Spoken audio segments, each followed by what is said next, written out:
tu kama inerdeta kwa sababu ya barabara. Hakuna barabara, watu wanaenda na anguka tu munjia juu ya barabara mubaya.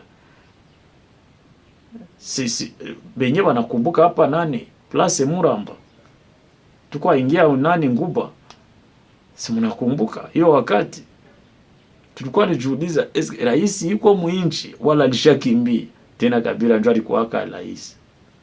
Kisha unakia nani watu. Mimi nakwambia hivi, mimi Kabila, ngwani kwambie nikuelezee kweli, niko sile Noro Kivu, Sud Kivu, hakuna mwenye anakupenda asipokuwa tu ile nani yako PPRD. Bengine population kudanganya ikupende. Basi tunawasababu wakati walikuwa nasema si Kabila ni duru. Tunawasababu hiyo wakati walikuwa kutukana na uko rais. Kisha sasa hivi sasa wako wasema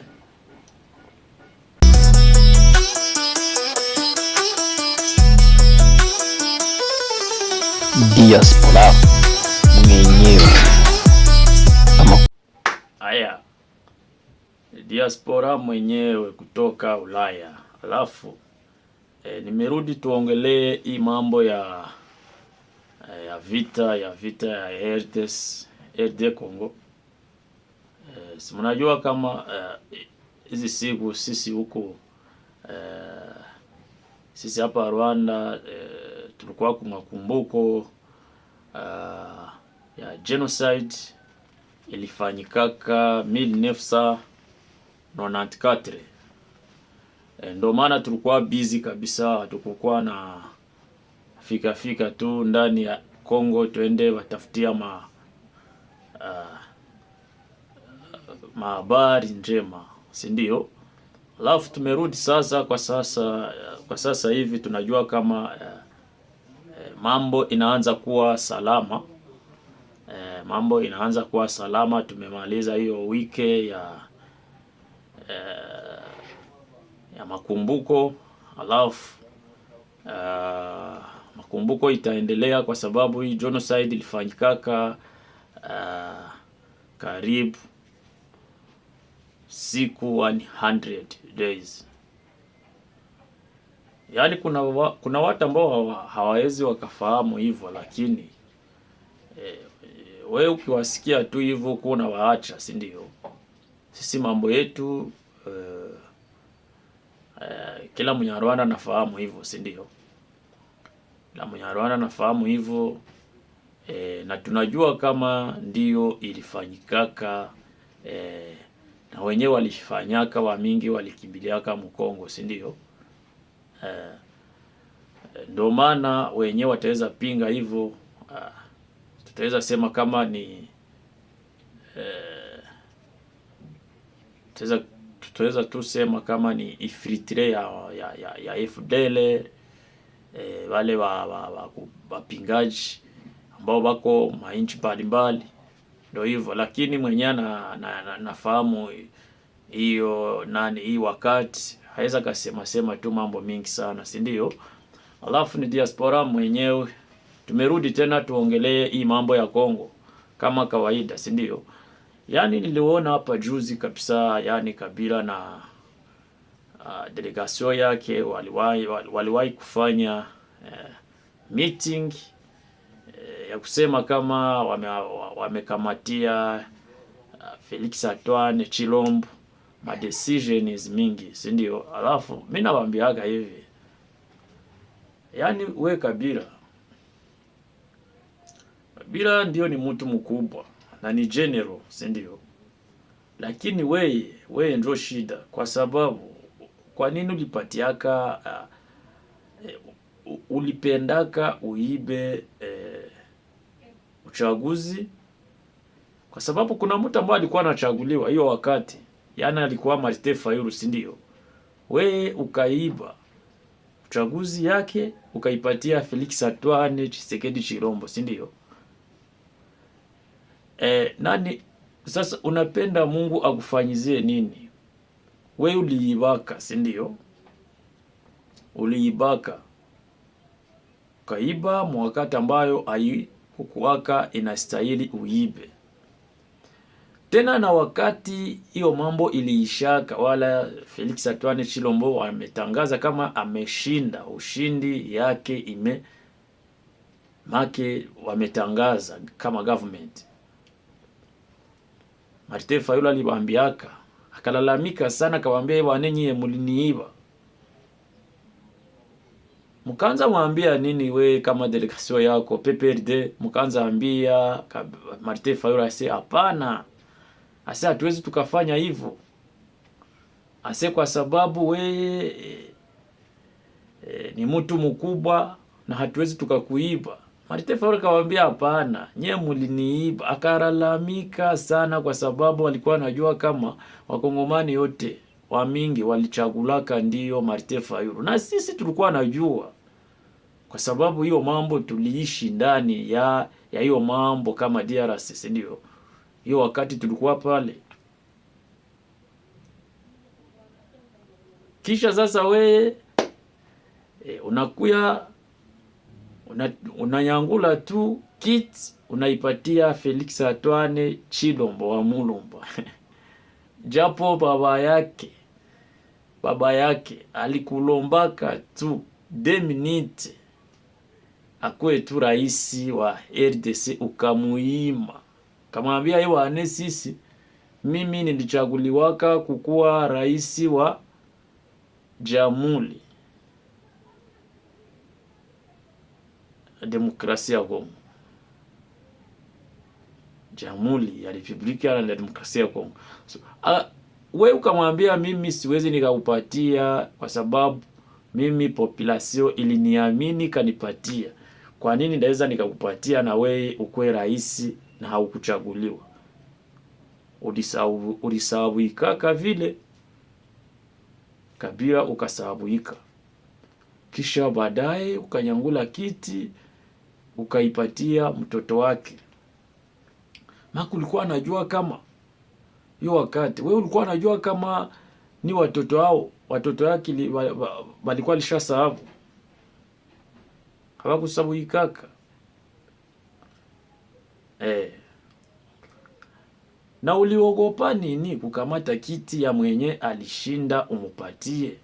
Nini uliogopaka? Hakuna kitu. Kama Martin Fayulu alikuwa anakuambia, alikuwa anasema mkape na seba ane mimi nikishachaguliwa nitafunga Kabila na delegation yake wataingia muparike vya mingi. Au yeye kama ataweza sema tu vile kwa sababu anapenda achaguliwe, na kishachaguliwa hatafanya hivyo. Ataheshimu Ngisu likuwaka tu, ataheshimu Ngisu likuwaka raisi wa RDC. Kisha we ukamuiba, ukanyangula kiti ukaipatia Felix Antoine Tshilombo. Tena ukaipatia mugeukaji. Ule ni baba mugeukaji. Hauwezi ukasikilizana naye kitu akifanya, hakuna. Hauonake. Unacheza na nani? Na Tshisekedi. Si ni hatari ule. Mie ningekuwa tu Kabila, atuka ningeacha tu bile. Mimi naenda tu na pesa yangu, mimi najua tu kama uko bosi we Kabila. Unaenda tu unatafuta inchi yenye utaikaliamo. Bwana, unaanza fanya uchuruzi kama wengine. Juu naona ulitokaka kuburaisi na ungali mtoto. Haujakomala sana. Lakini unajua kama Ngisu ulitokaka kuburaisi na hujakufa. Sasa hii utaweza kufa. Kubienye hautapataka tena. Na wabienye kwa kupigania saa zimoya haiko wewe njuta utabinani. Asi unaanza kamatia Felix Antoine Tshilombo mapinisio. Ya nini? Ya nini? Si wewe njuli mupatiaka. Mie ukanishangaza sana hiyo wakati ukanyangula tu. Tena watu mingi tulisemaka hiyo wakati tulisemaka bane Martin Fayulu aliibiwa. Mnajua tu ya nini? Martin Fayulu alikuwa mtu mkubwa sana Mkongo. Na alikuwa anapendewa sana tena sana. Sasa aungeambiaga Mkongomana bane ase Chilombo ndio mwenye alichaguliwa kushinda nani huyu Martin Fayulu akona. Nani mwenye ataweza itika vile? Na hakuna mwenye ataweza itika vile. Ndio maana mimi nakwambia hivi, wewe Martin Fayulu, wewe Kabila, kwa pose, wewe nyamanza tu kama watu wa politisie. Uchuluze, utafute tu hela zako mwingine manani, lakini usiingie mwa vya kukuwa si rais tena. Mimi siwezi nikakushauri vile, kwa sababu wakati ulikuwa rais wa RDC, mimi nilikuwa Bukavu, Sud Kivu, kutoka Brasserie na kufika kunani ku Place de l'Independance, ulikuwa unaenda tu, sio nani mrefu, sio barabara mrefu, lakini tukaenda. Kama ulikuwa napana franga ya kutumika barabara yenye ulipatia banakula, hatujue, lakini hakuna hata barabara moja yenye ilikuwa Bukavu Sud Kivu maiki. Tulikuwa najiuliza nini ambao iko inafanyiziwa huku. Rais iko skini njuu inchi ni kabambe ni nini kutoka we. Kwa mfano unatafuta tu sema bwana mimi naenda Bujumbura, hautapita. Unajua kama Bukavu kuna barabara ya kuchomokea Kamanyora ti Uvira, unaingia Kavimvira Bujumbura, haikukuwa na nani. Unajua ile barabara basi ilikuwa itatumika na haina gudro. Insecurity iko mingi sana, ni ya kutumba Maimai Raila Mutomboki zote zilikuwa pale, zilikuwa funga njia. Kisha ile maajase zimoya mapasa kale arufa kale ba mingi wanazifahamu hiyo wakati.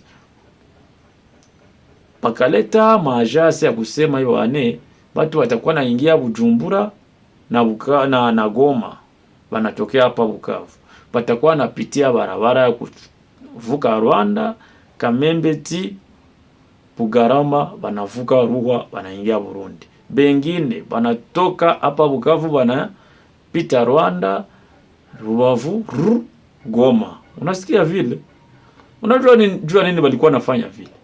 Ni njia mrefu, lakini njia ya mzuri, njia yenye iko na security.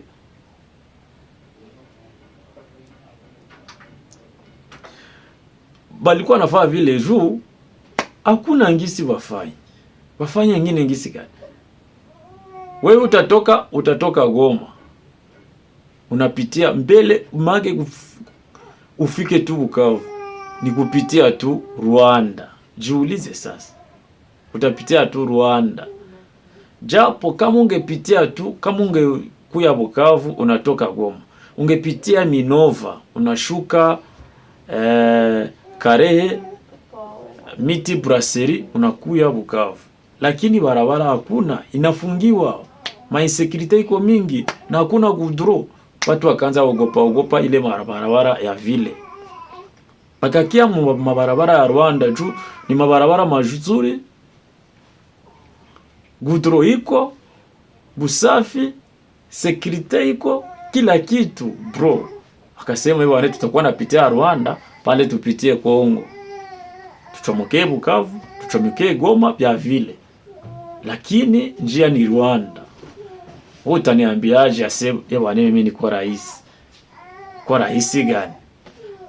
Hiyo wakati bilifanyika vile, sulikuwa pale, wewe ndio ulikuwa rais, wewe Kabila wa Kongo. Kisha unapenda bikuwa wakurudishe tena. Somwe wanarudisha, somwe Chilombo anatoka kunafika tu banatia tu nani Moise Katumbi wala nani Martin Fayulu. Omwe vile utaweza ambia bakongomani vile kabisa wanaitika, lakini kusema sebo weye Kabila urudie, sijui. Hawaezi, Kongomani hawaezi hata. Hawaezi hata. Mimi nakwambia. Hawaezi kupenda tena. Juu wakati yenyewe ulikuwa tu rais. Mimi nilikuwa tu munane Mkongo, moshe. Watu wanakufa tu kiovyo. Wewe mtu anakuwa kunani yako anakuua bila kunani. Iko na bunduki na ase rais iko. Insecurity ilikuwa mingi sana munane mu Bukavu. Insecurity inakuwa mingi sana munane mu Goma. Si ndio babozi walikufa sana hiyo wakati. Tukajiuliza nini iko?